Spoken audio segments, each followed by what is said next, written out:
June 15th, 1944. Offshore Saipan, Mariana Islands. The sea is unnaturally calm. From the deck of a Japanese observation post carved into coral rock, Captain Masao Hoshina, Imperial Japanese Army, watches the horizon through binoculars fogged with sweat. Dawn light spreads across the Pacific in a dull grey sheet, and for a moment, just a moment, the ocean looks empty. Then the line appears. Not ships at first. A shape. A thickness in the air.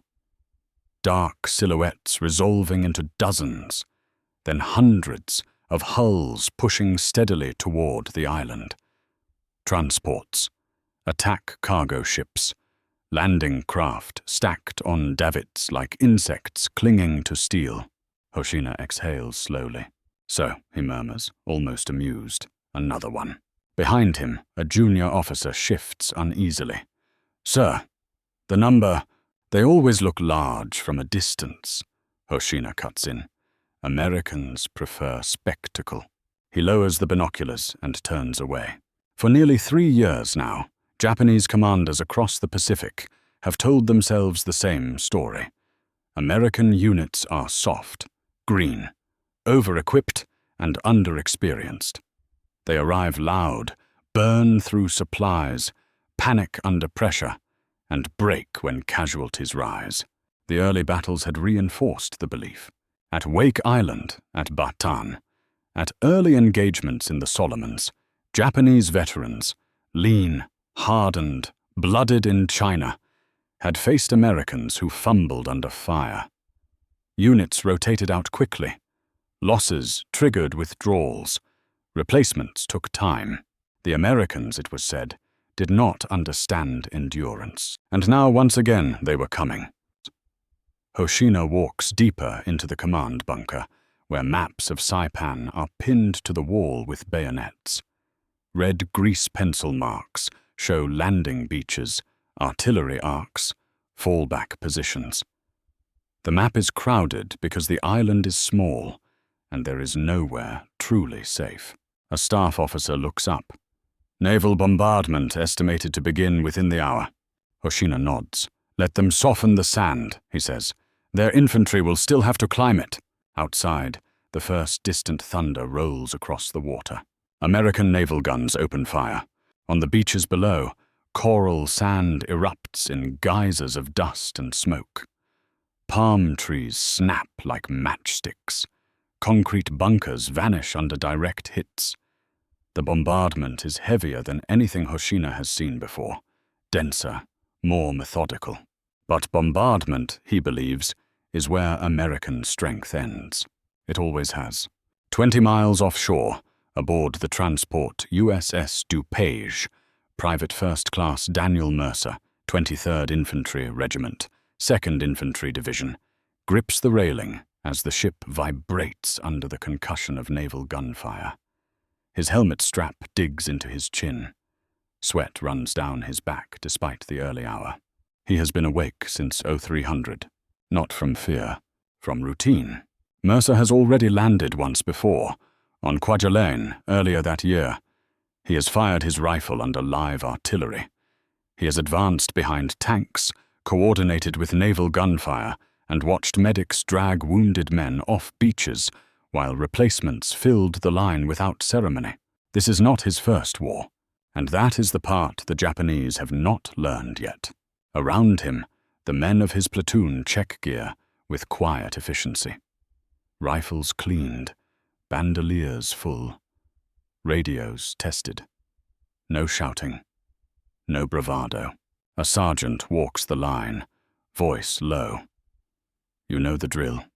We land, we move, we don't bunch up. You freeze, you die. You keep moving, you live. Mercer nods. The Americans used to freeze. They do not anymore, because the men standing on this deck are not the same men who fought in 1942. They are replacements, but replacements who have been trained by veterans, drilled by survivors, equipped by a system that has already absorbed its early failures and corrected them. The US Army that arrives at Saipan is not improvising. It is iterating. Back in the Japanese command bunker, Hoshina listens as reports arrive. Enemy landing craft approaching Blue Beach. Red Beach under heavy assault. Enemy tanks observed, multiple. Hoshina frowns slightly. Tanks already? He asks. So soon? Yes, sir. Shermans. Many. He steps back to the map. The Americans are ahead of schedule. Still, he is not worried. Tanks can be destroyed. Infantry can be bled. He has seen understrength American units before. Companies reduced by casualties, hesitant to press forward without support. This time will be no different. Except it is. By mid-morning, Japanese defenders notice something deeply unsettling. When American units take losses, they do not stall. They compress. Fresh squads appear from behind the line. Clean uniforms already streaked with sweat. Faces focused. Movements practiced. Platoons that should have been exhausted keep advancing. A Japanese machine gun cuts down an American squad. Moments later, another squad takes its place. Then another. Not in chaos, in order. By noon, one of Hoshina's lieutenants speaks the unthinkable. They do not seem weakened, he says carefully. Even after losses, Hoshina says nothing, because for the first time, a doubt creeps in.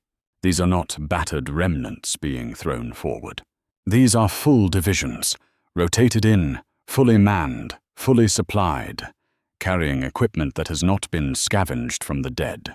The Americans are not reinforcing failure.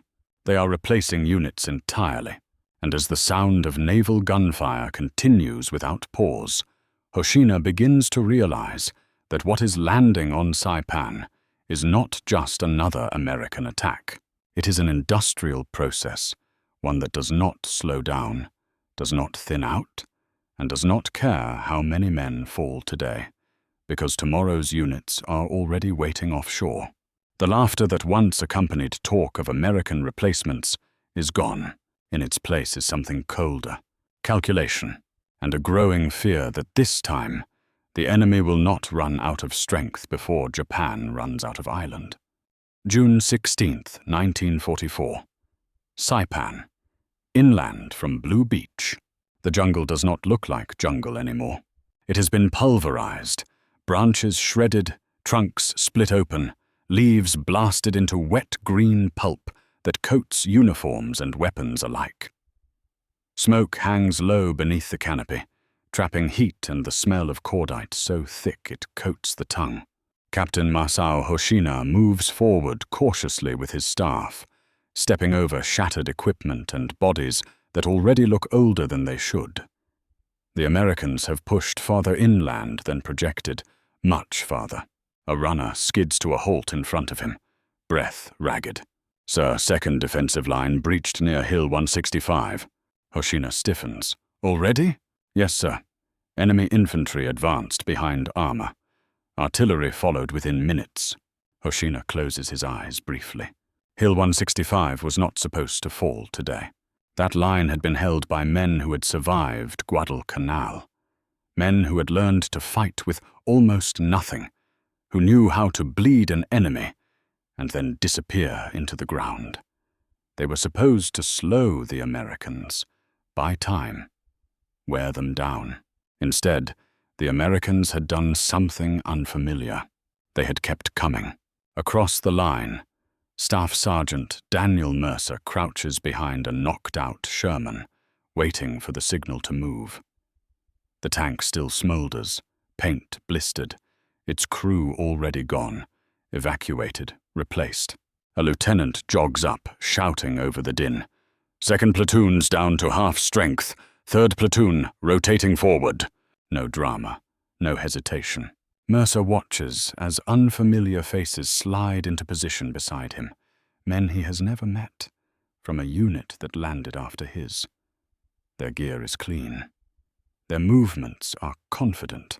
One of them catches Mercer's glance and grins briefly. "Heard you boys softened them up." Mercer snorts. "You'll find out." They move.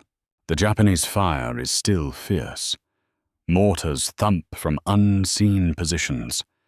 Snipers crack shots from trees that look dead but aren't. Men go down. But every time a squad falters, another fills the gap. The Japanese expect the Americans to pause. They do not. They expect the Americans to regroup. They do not. They expect the Americans to conserve strength. They do not. Because this American division is not here to survive the island. It is here to consume it. By nightfall, Hoshina sits in a shallow dugout, listening to reports that grow worse by the hour. Ammunition is low. Communications are intermittent. Casualties are mounting. But what disturbs him most is not the losses. It is the pattern. Every time a Japanese counterattack hits American lines, it achieves something tangible. Men killed, ground contested, and yet within hours the pressure returns. Fresh pressure. Different voices shouting commands. Different unit markings. Different men. The Americans are not reinforcing units. They are replacing them. Entire battalions rotate forward as if casualties are an inconvenience, not a crisis. Hoshina thinks back to earlier battles, Guadalcanal, New Guinea, where Japanese units fought the same enemy formations for weeks, watching them thin, watching exhaustion set in, waiting for the moment when resolve cracked. That moment never comes on Saipan. Instead, something else happens. The Americans grow stronger. Their artillery becomes more precise. Their coordination tightens.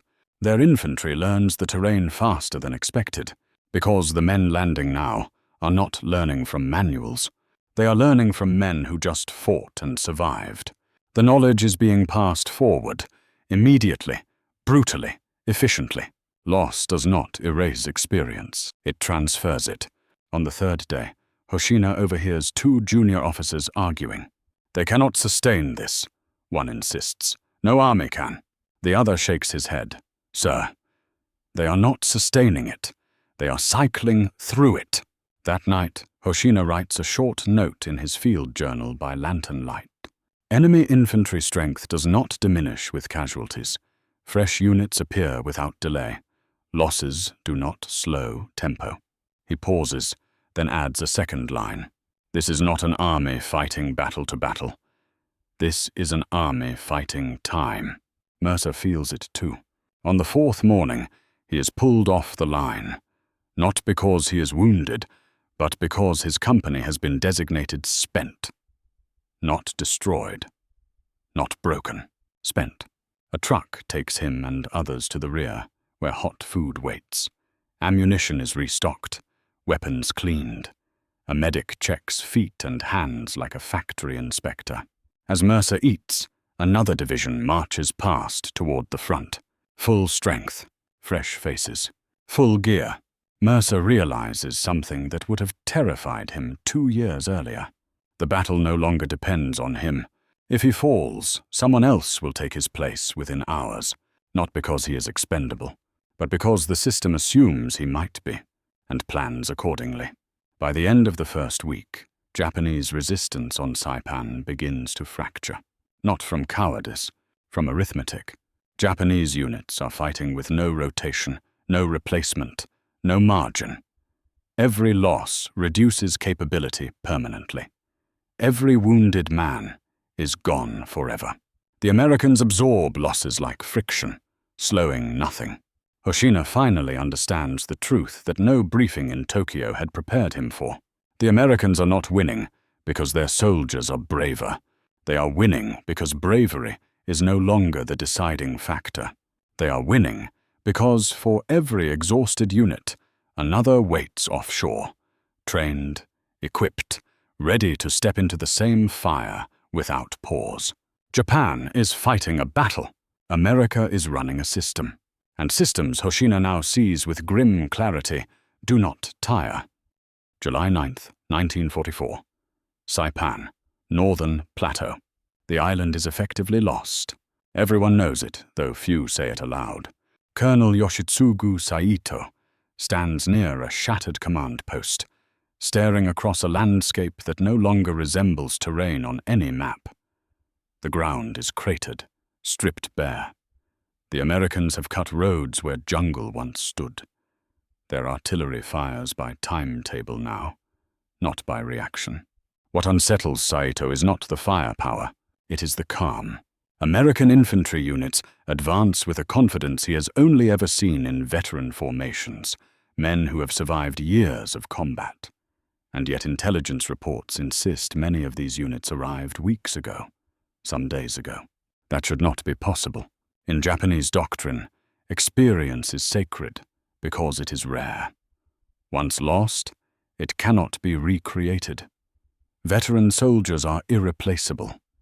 Their deaths are strategic events. But the Americans are doing something heretical.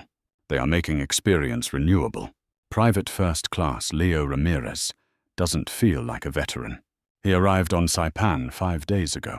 He still remembers the nausea of the landing craft, the way his hands shook when the ramp dropped. He remembers watching a man freeze in place until a sergeant physically shoved him forward. Now, Ramirez moves through the ruins with practiced rhythm, cover, movement, communication. Not because he learned it in training alone, because he learned it from the men he replaced. His platoon absorbed survivors from another unit 2 days earlier. Those men talked constantly about Japanese firing patterns, about the smell that meant a mortar was coming, about when to move and when not to. Ramirez listens. He copies. And when one of those veterans takes a round and goes down, Ramirez steps forward without thinking. The knowledge doesn't die with the man. It migrates. Saito receives a report that finally breaks something in him. An American regiment that suffered heavy casualties during the first landings has been withdrawn entirely from the front. Not shattered, withdrawn. And in its place, another regiment, fresh, complete, equally equipped, has taken over the same sector within 48 hours. The ground did not change hands. The pressure did not ease. The Americans simply swapped components. In the Imperial Japanese Army, this would be unthinkable. Units fought until annihilated or starvation. Withdrawal meant disgrace. Replacement meant months, if it came at all. Here, replacement is procedural. Saito turns to one of his staff officers. How many men do they have left offshore? The officer hesitates. Unknown, sir. Estimates suggest more than we can count. Saito nods slowly. That answer is worse than a number. As the final defensive positions collapse, Japanese commanders begin to notice a cruel irony. The Americans do not pursue recklessly. They do not throw exhausted men into suicidal charges. They apply pressure only where fresh units are available. When a unit is tired, it pauses. When a unit is depleted, it is relieved. Combat power is managed like inventory. This is not how warriors think. It is how managers think. Ramirez sees it firsthand when his battalion halts unexpectedly. Orders come down to hold position. Dig in. Wait. No one argues. An hour later, another unit moves through them toward the front. Faces alert. Rifles clean. Boots barely scuffed. One of those soldiers looks at Ramirez and asks, "How bad is it up there?" Ramirez thinks for a moment. "You'll be fine if you keep your head down near the ridgeline. Don't bunch up by the palms." The soldier nods, absorbs it, moves on. Experience transferred. Again. By the time Saipan officially falls, Japanese leadership understands something irreversible has happened. The Americans are no longer improvising their way across the Pacific. They are industrializing ground combat. Divisions arrive not as heroic formations, but as interchangeable modules, trained to the same standard, equipped to the same doctrine, supported by the same logistical spine. One division fails, another replaces it. One unit bleeds, another learns from it and advances further. The system feeds on loss and becomes stronger. Japan has no answer for this. Their divisions are hollowed out, combined, renamed, sent back into combat at fractions of original strength. Veteran cadres are diluted beyond recognition. Training shortens, standards slip, and still they are told to hold. After the island falls, Saito sits alone before his final decision. He knows how this ends. He has always known. But what haunts him is not defeat. It is the realization that courage was never the missing ingredient. Japan had courage in abundance. What it lacked was replacement, not of men alone, but of capability. The Americans had solved the problem Japan never acknowledged. How do you keep fighting after your best people are gone? By ensuring that no single person is indispensable. By building an army that assumes loss and keeps functioning anyway. Ramirez survives Saipan. Within weeks, he is on another transport, heading toward another island, whose name he can barely pronounce. He is no longer afraid of being replaced. He understands now that being replaceable does not mean being worthless. It means being part of something that will not collapse when you fall. As the transport steams west, Ramirez leans on the rail and watches the horizon. Behind him, somewhere, another division is training. Ahead of him, another island waits. And somewhere in Tokyo, men are still asking how the Americans keep coming. They are asking the wrong question. The question is not how many Americans there are. It is how an army learned to make loss irrelevant. October 20th, 1944. Leyte Island, Philippines. The rain comes down in sheets, flattening the palms and turning the ground into red mud that clings to boots and uniforms alike. Offshore, the horizon is crowded with ships. More ships than Lieutenant General Shojiro Makino has ever seen in one place. He lowers his binoculars slowly. This is not a raid, not a probing attack, not another Guadalcanal. This is an invasion built to stay. For years, Japanese commanders had taken comfort in one belief. The Americans were clumsy, wasteful, inexperienced. Their early defeats in the Philippines and the Dutch East Indies had reinforced the idea that the U.S. Army lacked the toughness for prolonged land war in Asia. Merchants in uniform, some officers had joked. An army of amateurs, others said. Replacement divisions arriving in the Pacific were often dismissed as green, untested, soft, prone to collapse under pressure. Makino himself had laughed once, quietly, during a staff briefing in 1942. They throw fresh men at problems, he had said. They will learn what real war is. Now, standing on Leyte, he understands the cost of that laughter. The Americans do not attack like amateurs anymore. They land with rehearsed precision, engineers moving first, clearing paths, laying corduroy roads almost immediately. Artillery follows within hours, not days. Supply dumps appear inland before Japanese counterattacks even begin. Most unsettling of all, the infantry units coming ashore are complete. Full battalions, full companies, full platoons. They are not patched together remnants like Makino's own forces. They are fresh and they are confident. Captain Hiroshi Endo commands a Japanese infantry battalion on paper. In reality, he has barely 300 men. His unit has fought continuously since New Guinea. Losses were never replaced properly. Reinforcements arrived without heavy weapons. Ammunition is rationed by handfuls. When Endo's men probe an American perimeter on the second night, they expect the usual signs of inexperience. Poor sentries, nervous firing, overreaction. Instead, they encounter disciplined fire, measured bursts, flares deployed exactly where movement is detected. When Endo pulls back, his losses are heavy. The Americans lose 2 men. The imbalance is no longer explainable by tactics alone. On the American side, Colonel Robert Hastings, commanding a regiment of the 7th Infantry Division, reviews casualty reports with his executive officer. 3rd Battalion took some hits, the XO says. They'll need a day to reorganize. Hastings nods. Pull them back tomorrow morning. Rotate in 2nd Battalion. No drama, no shame, no crisis. The line will hold. Hastings knows something his enemy does not. Behind him are not just reserves, but replacements in motion. Entire divisions are already embarked, already training for the next landing. Units rotate out before they break. Worn equipment is swapped out. Men are rested, fed, and sent back when ready. The Japanese see only pressure. They do not see the machinery regulating it. Makino receives reports that finally kill any illusion he has left. American units that took heavy casualties during the initial landings are back in the line within weeks, reconstituted, reinforced, fully armed. Some divisions are pulled out entirely and replaced by others without any drop in operational tempo.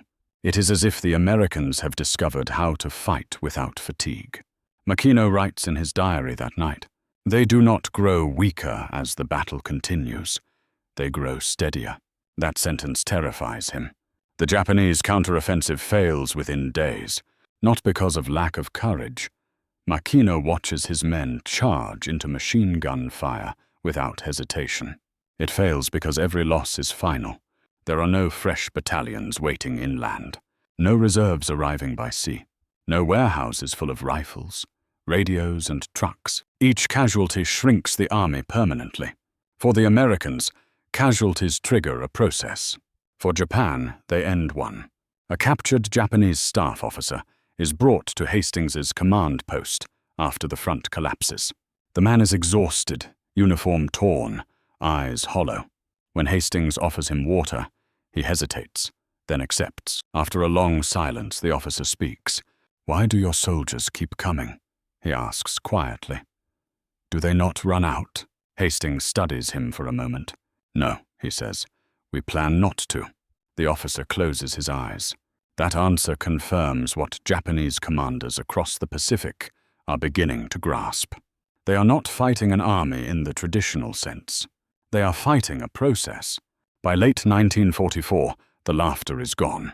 Intercepted communications show a shift in tone, less contempt, more resignation. American replacement divisions are no longer mocked. They are feared because they arrive intact, because they fight with cohesion, because they do not represent desperation, but continuity. Japan's commanders had once believed the Americans would bleed themselves dry. Instead, they have learned the truth too late. The Americans built an army that assumed blood would be shed and arranged itself so that it never ran out. As later falls, Makino sends his final report. "The enemy's strength lies not in any single unit," he writes, "but in their ability to replace units without pause. Our strength diminishes with each battle. Theirs does not." It is the clearest admission possible. The war has crossed a threshold. From this point forward, bravery alone cannot change the outcome. Because no matter how many divisions Japan destroys, more arrive. And every one of them arrives ready. January 9th, 1945, Luzon, Philippines. Dawn breaks over Lingayen Gulf with a violence that feels unnatural. Naval guns thunder from offshore, each blast rolling inland like an earthquake. The sky flashes white, then grey, then white again as smoke drifts low across the beaches. Major General Toshio Fukuda watches from a camouflaged observation post in the hills. He has fought Americans before. He has beaten them before. But never like this. Through binoculars, he sees landing craft grinding forward in waves that do not thin. When one is hit, another moves around it. When a beach sector bogs down, fresh troops flow into the gap, as if poured from a mold. This is not attrition warfare, as Fukuda understands it. This is replacement warfare. In earlier campaigns, Bataan, Wake, even Guadalcanal, Japanese commanders had relied on a grim certainty. The enemy would eventually weaken. Units would fray. Morale would crack. Supply would lag. Experience mattered. Veterans defeated green troops. Hardened units outlasted fresh ones. That logic no longer holds. The American divisions coming ashore at Luzon include formations that have never seen combat, and they fight as if they have. Because they have trained for it. Extensively, repeatedly, systematically. Private First Class Daniel Morales of the U.S. 37th Infantry Division feels the tremor of shell fire through the soles of his boots as he advances inland. This is his first battle. He is terrified. But nothing about his movements is uncertain. He knows the hand signals. He knows how to react when fire erupts.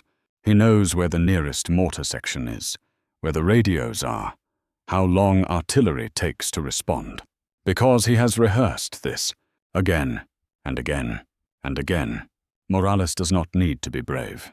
He needs to execute. And he does. Fukuda's units do not break immediately. They fight with discipline and courage, inflicting casualties, forcing the Americans to slow and reorganize. But something deeply wrong reveals itself within days. The Americans rotate. Battalions that take heavy losses are pulled back. Fresh battalions move forward. Entire regiments disappear from the line, then reappear weeks later, restored. Japanese units do not rotate. They erode. Colonel Masao Taniguchi commands what remains of a regiment that once numbered over 3,000 men. By February, he has fewer than 900 effectives. There are no replacements, no medical evacuation for many wounded, no rest beyond exhaustion, no new weapons. Taniguchi's men are veterans in the purest sense. They have survived everything, and that survival has become meaningless. Because experience cannot substitute for manpower. Taniguchi observes an American unit advancing cautiously up a ridgeline. They pause, mark targets, call for fire. Artillery arrives within minutes. Not inaccurate, not hesitant, precise. Taniguchi realizes that the Americans are not improving because of combat experience alone. They are improving because lessons survive even when soldiers do not. After-action reports are written. Mistakes are analyzed. Procedures are adjusted. Training back home is updated.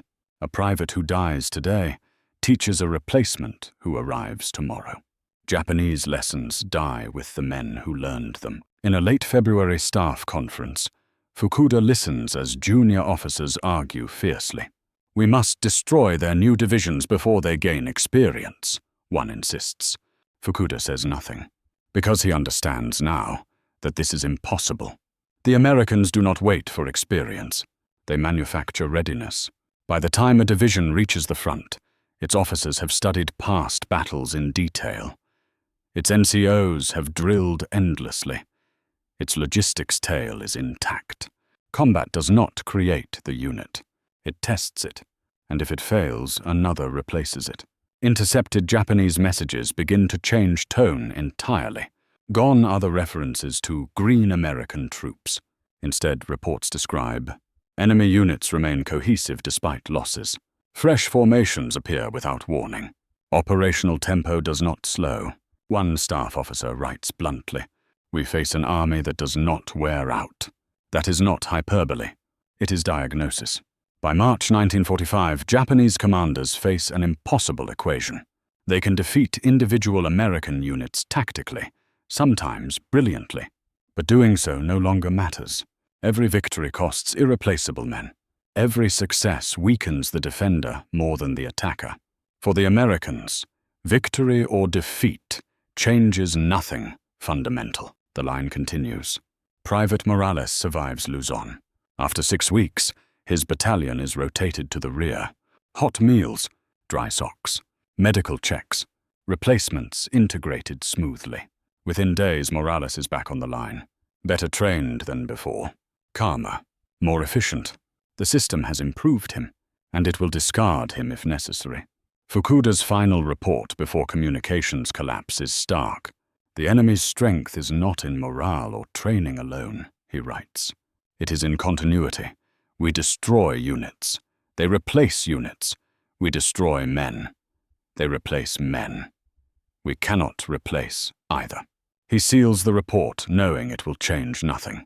The laughter that once greeted news of American replacement divisions now feels obscene, because what Japan mistook for inexperience was actually depth, and depth cannot be outfought.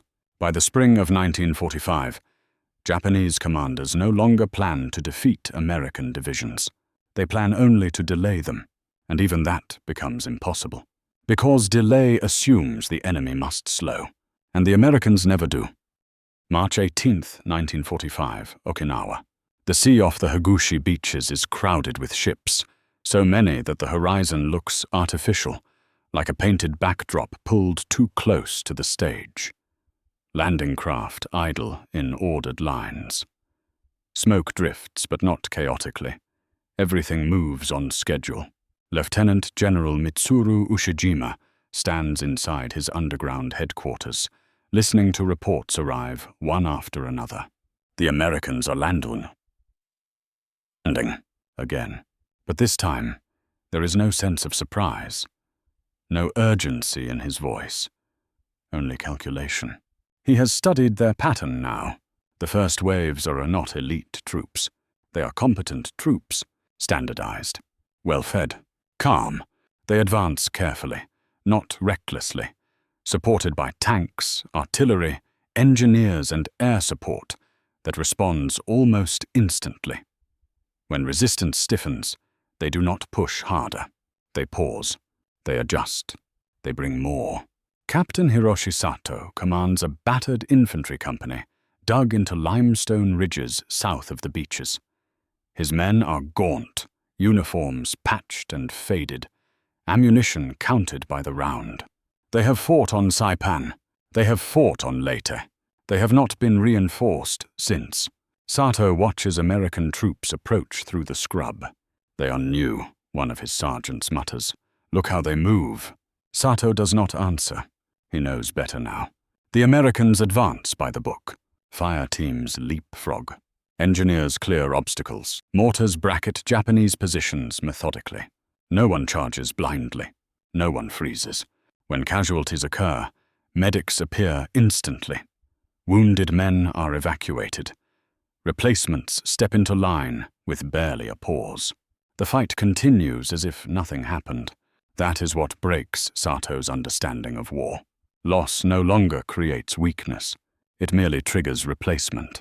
In earlier campaigns, Japanese doctrine assumed a basic truth. Sustained combat would exhaust the enemy faster than the defender. That truth had once held, but now, every American division functions like a modular component.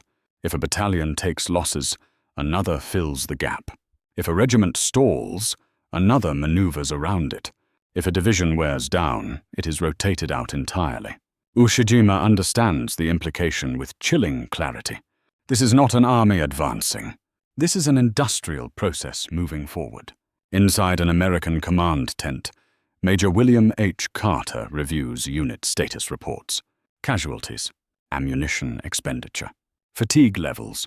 He marks several battalions for rotation. No drama, no shame. Commanders are not praised for holding ground at all costs. They are praised for preserving combat effectiveness, because effectiveness can be restored. Dead men cannot. By April, Japanese defensive plans unravel.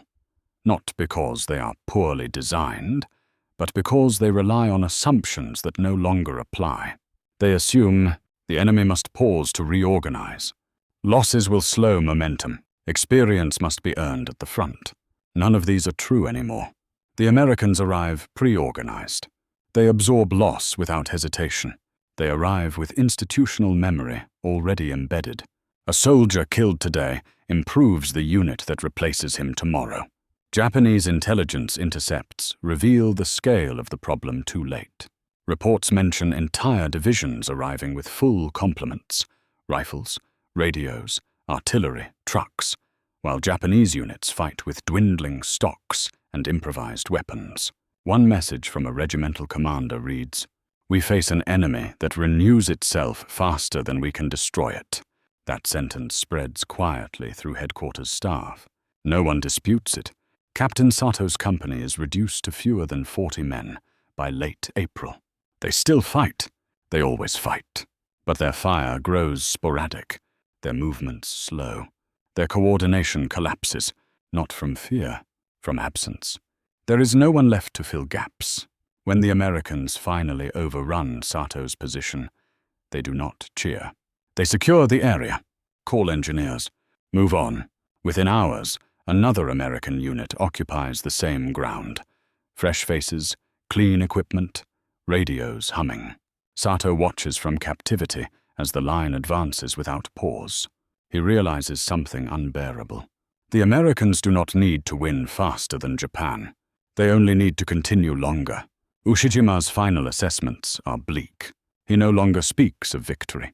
He no longer speaks of decisive battle. He speaks only of time. How long can we delay them? And even that question soon becomes irrelevant, because delay assumes the enemy must recover, and recovery is built into their system. By June 1945, Japanese commanders across the Pacific share the same understanding, though few put it into words. The Americans have turned replacement into a weapon, not courage, not genius, not fanaticism. Replacement, an army designed not to avoid loss, but to survive it indefinitely. The laughter that once greeted news of fresh American divisions has vanished entirely. In its place is something far worse. Recognition that Japan is not fighting an army in the traditional sense. It is fighting a pipeline, and pipelines do not bleed. They do not tire. They do not run out of will. They only keep flowing. June 22nd, 1945, Okinawa. Rain falls steadily on the shattered hills south of Shuri. Soft, persistent, indifferent. Mud clings to boots, uniforms, weapons. The ground itself seems exhausted. Inside a cramped cave complex, Lieutenant General Mitsuru Ushijima sits motionless, listening to the distant thunder of American artillery. It no longer comes in desperate bursts. It comes in measured intervals, scheduled, predictable, relentless.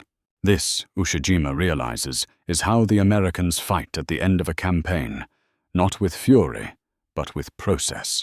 For weeks now, Japanese officers have stopped asking when American units will be destroyed. They ask how many more will come after. Reports arrive describing the same pattern again and again. A division takes heavy casualties. It pulls back, still organized. Another division advances in its place. The line does not weaken. The terrain changes. The names change. The outcome does not. Colonel Masao Tanabe, a staff officer transferred from Luzon months earlier, reads intercepted American radio traffic with mounting disbelief. Entire regiments being relieved on schedule. Battalions rotated out after fixed casualty thresholds. Fresh troops arriving with full complements of radios, artillery, medical staff, and vehicles. No improvisation. No desperation. Tanabe remembers the early days of the war, how Japanese commanders laughed at American units they called soft, unblooded, mechanical. Those words feel obscene now. In the Japanese army, experience is sacred. A veteran squad is worth 10 recruits. A hardened company is irreplaceable. Every loss matters. Every death is permanent. American doctrine rejects this premise entirely. Experience, they believe, can be institutionalized. Written, trained, passed on. And now, Tanabe sees the result. An army where no single man is indispensable. On the American side, Captain Robert Ellis watches a relief column move forward along a muddy trail. Faces young, packs clean, weapons oiled. They'll take over by nightfall, his battalion commander says. We're done. Ellis feels something unexpected. Relief, not pride. He knows they will go back. He knows others will come. And that knowledge steadies him more than any speech ever could. The Japanese resistance collapses not in a dramatic last stand, but in fragments. Positions fall one by one. Units dissolve quietly. Commanders lose the ability to influence events beyond their immediate surroundings. There are no reserves. There never were. On June 23rd, Ushijima ends his life. The war on Okinawa is effectively over. American losses are severe. Japanese losses are catastrophic. But the Americans do not pause. Another campaign is already underway. Another rotation already planned. Another pipeline already moving. Across the Pacific, other Japanese commanders reach the same conclusion independently. On Iwo Jima, on Luzon, on scattered islands where resistance continues without hope of reinforcement. They are not being overwhelmed by superior tactics. They are being submerged by continuity. One captured Japanese colonel, interrogated weeks later, puts it plainly. "We expected your army to weaken as ours did, but your army only changed its face." That sentence circulates quietly among Allied analysts. They understand its meaning immediately. The Americans did not fight to preserve veteran formations. They fought to preserve function. If a unit failed, it was replaced. If a plan failed, it was revised. If a battle cost too much, it was paused. Nothing was sacred except momentum. By the summer of 1945, Japanese commanders no longer mock American replacements. They fear them, because every fresh division means new energy, full ammunition, intact command structure, zero accumulated fatigue. It means the fight is resetting again and again, while Japan can never reset even once. The final realization settles like ash over what remains of the Imperial Army. They did not lose because their soldiers lacked courage. They did not lose because Americans were braver. They lost because they were fighting a finite war against an enemy built for infinite continuation. American divisions arrive. They fight. They leave. And behind them, the system remains untouched. The Japanese had laughed at that system in 1942. By 1945, they understood it was unbeatable, because modern war is not decided by who can endure the most suffering. It is decided by who can replace suffering with structure, who can lose men without losing capability, who can treat even the most brutal battles as temporary disruptions, not final tests. That is what the Japanese commanders faced too late. An enemy that did not rely on heroes. An enemy that did not gamble everything on a single generation of soldiers. An enemy that could always bring more. And when the laughter finally died, there was nothing left to replace it.